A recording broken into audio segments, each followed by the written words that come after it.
Hello, my name is Gehenna Girish, and today I will be presenting about cervical cancer in terms of public health.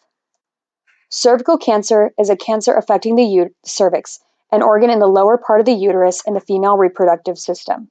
The early stages of cervical cancer are asymptomatic, but advanced stages of cancer are where women might experience abnormal bleeding, such as abnormal bleeding beyond their menstrual cycle or pain during sex. Like other cancers, cervical cancer is the abnormal growth of cells in the cervix, leading to tumors. Since the cervix is only in the female reproductive system, only women are affected. Teenagers are unlikely to develop cervical cancer, but the risk increases as women reach their 20s and 30s. Hispanic women are at the highest risk for the United States for developing cervical cancer, followed by Black women, Asian and Pacific Islander women, and white women. Worldwide, 90% of deaths occur from cervical cancer. They occur in developing nations. The etiology or cause of cervical cancer can be attributed to one major cause, the HPV virus. Women are at a much higher risk for developing cervical cancer if they test positive for HPV. In addition, unsafe vaginal practices and herpes simplex virus contraction are also linked with the development of cervical cancer.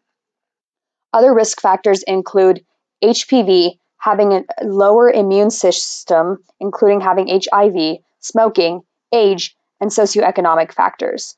Socioeconomic factors are extremely important since women who are wealthier tend to have more access to treatment and prevention for cervical cancer. I recommend two interventions to solve the problem that cervical cancer is creating. One strategy is to encourage people to get the vaccination against HPV. The risk for contracting HPV and later cervical cancer increases without vaccination. In 2006, there was a global vaccination program for HPV, but these immunization campaigns failed to reach women in lesser developed countries. Since only women can develop cervical cancer, it is important that both men and women are vaccinated to limit the spread of the cancer-causing virus.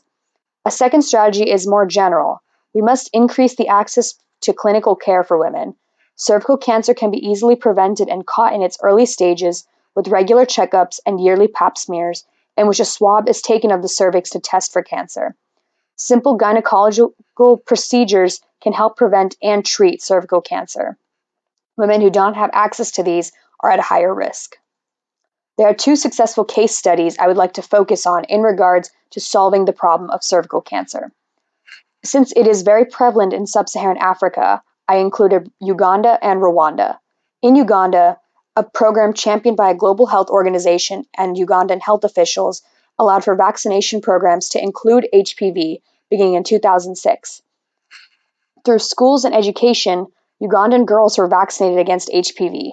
As a result, over 10,000 girls were immunized. This program is still at work today, similar to the program in Rwanda, which has had a successful HPV vaccination program. Before the rollout, only upper-class women had access to screenings and vaccinations. After 3 years of free vaccinations began in 2011, 93% of Rwandan schoolgirls are covered. Now we can focus on what the medical literature suggests for preventing the recurrence of such high cervical cancer rates. Researchers point to pap smears and HPV vaccinations as the main course to prevent future cases, since the cancer can be screened for early on through early and consistent intervention. The WHO recommends that all girls ages 9 to 13 are vaccinated, especially in countries where HIV is common, and HPV vaccinations are not as prevalent. My opinion on prevention is that we should focus on prevention through access to clinics and educating the population so women can feel comfortable enough to be tested and treated for cervical cancer. Since the majority of cases are caught in the advanced stage, health organizations need to partner with government vaccination programs in order to prevent future cases. In addition, since HPV is the most common sexually transmitted disorder and causes cervical cancer, vaccination efforts should prioritize regions like sub-Saharan Africa and other regions where HPV is common to prevent future cases. With increased efforts, I think cervical cancer can become obsolete in our society. Thank you. Here are my references.